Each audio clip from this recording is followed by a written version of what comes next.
Hey guys, I just wanted to explain some of the stuff in my main LEGO series that I'm doing right now called Titan-9, or at least that's the planet name. I honestly don't know what I'm calling the series yet. But, so basically, I'm gonna, not all today, like I'm not gonna go through all the lore today, but I'm gonna hit on mostly the Imperial Guard faction lore kind of behind it. So you'll kind of have some background knowledge and stuff like that, and you can understand my videos a little bit more. If you're just watching them purely to watch the shooting and blood and gore and stuff like that, I understand, because I was that kid. Like, I was obsessed with gore. That's a little bit weird. Anyway, it'll be fine. But I just wanted to kind of give you guys some background knowledge so you guys could understand it a little bit better and just kind of explain some things. If you have any questions, just kind of leave them in the comments down below. All right, so let's get into it. So just for today, I'm just going to go over kind of the Imperial Guard faction, like I said.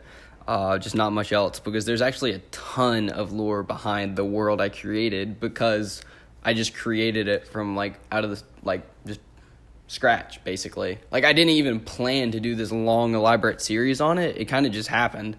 You guys loved it. It's my most viewed video, so I was kind of like, well, might as well continue it, and I kind of just made up the lore as I went or whatever.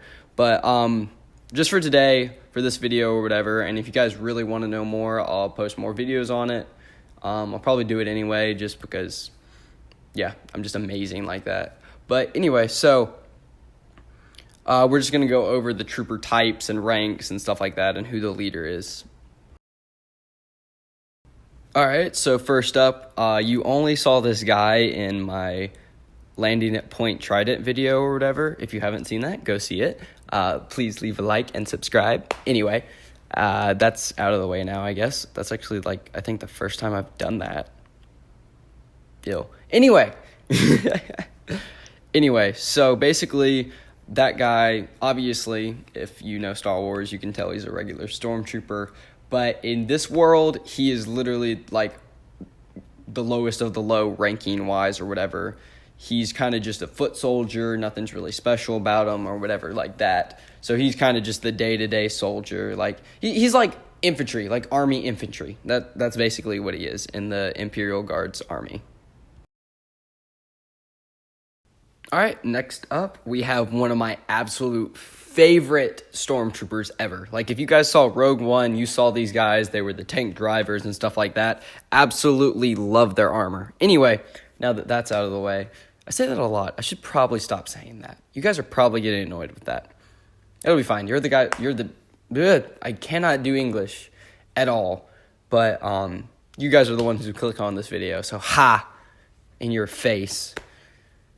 I'm really bad at this. I am sorry. I'm not the greatest guy to do this. Anyway, so basically the guy in this universe, in the universe I created on Titan-9 or whatever, it's pretty similar to the role they had because they're the tank drivers. In this universe, they're the engineers or whatever. So the last video before the newest one I posted, I believe, you see him in kind of the cockpit area in one of the vehicles or whatever. So they can be driving lighter vehicles. I don't know if I'm going to find a guy to be the permanent drivers or pilots or whatever, but they do drive. They can drive vehicles, but also in the beach landing on D-Day, they had engineers there so they could blow up, tank traps and barbed wire and stuff like that. So, and I gave them all backpacks to kind of symbolize that, and they're engineers. So they're the engineers of the Imperial Army.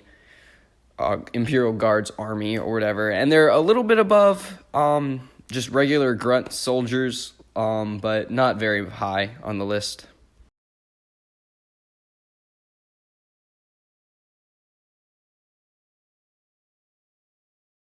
So you haven't really seen much of these guys. You only saw them in the last episode that I did of the Titan-9 series, and they're basically the medics of the Imperial Army. So very important, but you don't see them a lot.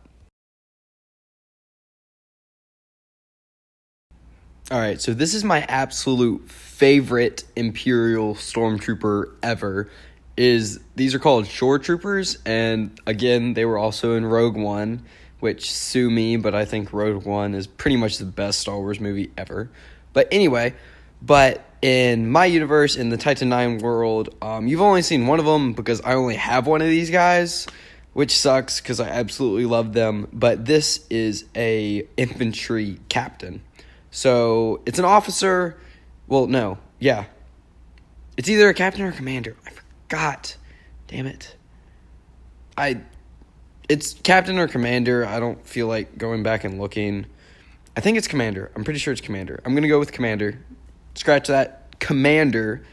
I believe I named this guy Commander Knox or whatever in the last video I did. Go back and see, I planned this totally. You have to go back in the last video and find out if he's a captain or a commander. Exactly. I'm just such an intelligent human being. But anyway, so this guy is just a commander of the infantry forces. So if you ever see another one of these, he's just the commander of the infantry forces or whatever. So you've seen this guy in 1 or 2 episodes of my series or whatever, but this is a Marine. So these are the most elite infantry of the Imperial Guards infantry-wise.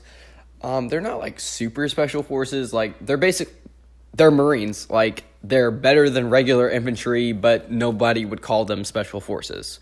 So a lot of what I do in these series is based on something, whether it's Star Wars or a book I read or the actual military. So yeah, I hate English anyway. So yeah. So it's just a regular Marine or whatever, but they are better than infantry forces and therefore have a higher rank and higher status in the Imperial Guards rank chart thingy. Anyway, moving on. So I haven't come up with a name for this guy yet, but basically he's the head of the Marines or whatever. This guy is head of the Imperial Guards Commandos. You saw him in basically every episode, I think. I think I've given him a name. I just don't know it. This is a perfect segue again. Got to go back and watch and figure out his name. Obviously when I need to say his name again, I'll know what it is. Just right now, I don't have it on hand and stuff like that. If you haven't I hate English. If you couldn't tell, I'm not the most organized person in the world, but who is? Again, haven't given a name for this guy either, but basically he's the leader of this whole attack. Now, he's not the leader, he's not the emperor or whatever, but he's the leader of this entire attack on Planet 9, or Titan-9. I hate English. Anyway, guys, this is the end for this episode. Remember to like and subscribe. I appreciate it a lot. This episode alone took 45 minutes to make, which isn't a ton of time, but the fact that this is literally just me talking about troops and it took that long kind of tells you how much time it takes for me to make these types of brick films. Like, most episodes take about 10 plus hours to make, even though I know they're low quality and not the best. I would really appreciate it if you just left a like or left a comment. Like, don't lie, but just say, hey, thanks for making the video or whatever. I would really appreciate it, but you guys definitely don't have to or anything like that. And this is just a fun hobby for me, but I appreciate all the support. Have a good day.